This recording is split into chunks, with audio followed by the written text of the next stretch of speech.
Bonjour à tous. Alors on va voir aujourd'hui des types d'engrais pour bien nourrir nos plants. Vous voyez, parce que regardez, on est en septembre et je commence simplement à récolter mes tomates. Donc il y aura les engrais qui sont bons et les engrais qui ne sont pas bons pour notre sol, mais qui font développer les fruits, les légumes, mais qui polluent le sol, les rivières, tout ça. Donc parce qu'ici je suis entre deux maisons. Donc je ne peux pas stocker de fumier, je n'ai pas l'espace pour faire. Donc ceux qui vont pouvoir stocker du fumier, ils stockent du fumier, ils laisseront composter, puis après au bout de 6 mois, ils incorporent dans la terre, mais ici, je ne peux pas. Voilà, c'est parti.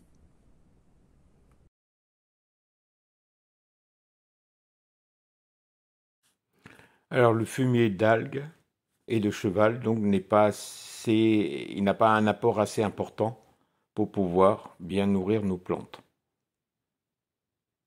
Donc il faut trouver une alternative. On a aussi le fumier de volaille en granulé. Volaille, veau, tout ça. Donc ce qui est pas mal, c'est que quand nos plants sont directement en place déjà, qu'on a mis un bon engrais, on en met tous les 2-3 mois pour bien nourrir les plants.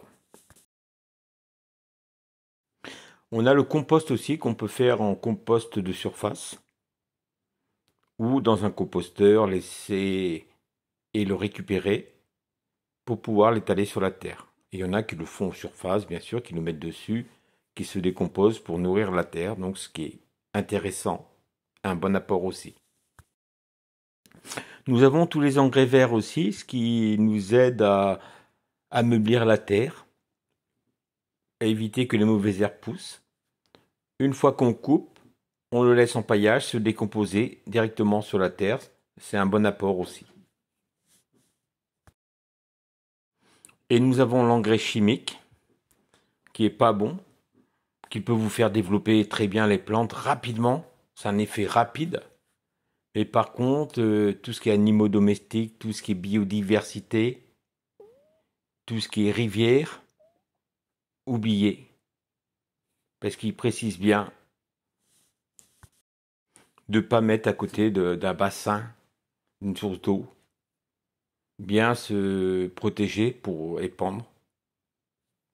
Pas d'animaux domestiques, tout ça. Donc c'est vraiment trop chimique et pas bon pour la vie du sol et pour tout ce qui est biodiversité. Voilà pourquoi je préconise pas ça du tout.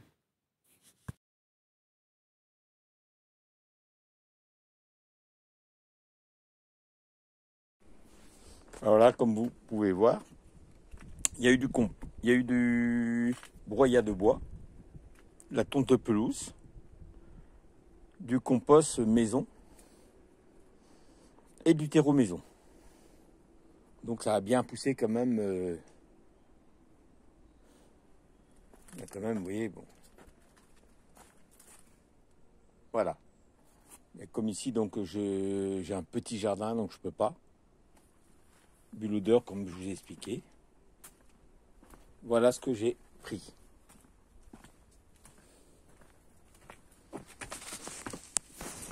Voilà. Engrais naturel, fruits, légumes et fleurs.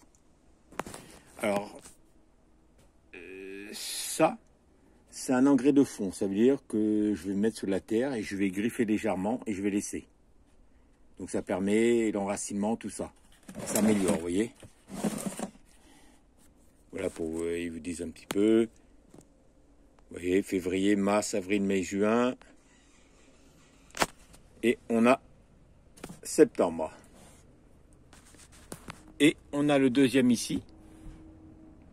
Lui, il a un système pour les racines. C'est-à-dire que le système racinaire, vous voyez, va être mieux.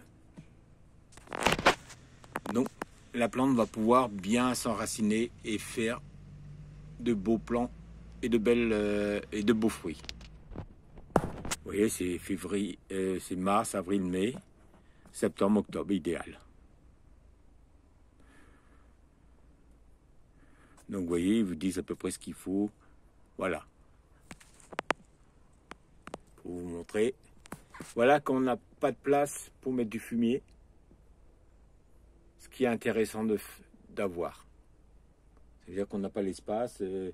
Les sacs de fumier, je trouve qu'ils ne les apportent pas assez. Donc je regarde sur 2 ans. L'année dernière, je disais c'était l'été. Il n'y avait pas d'été. Et là, cette année, j'ai eu un peu plus de certains, mais pas d'autres. Vous voyez, comme ici. Vous voyez, il y a eu juste du fumier. Il avait végété totalement, il reste.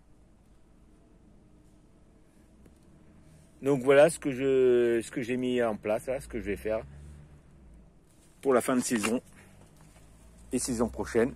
Et si c'est bon, je vais continuer. Voilà, je vous souhaite une bonne journée à tous. Bye, à bientôt.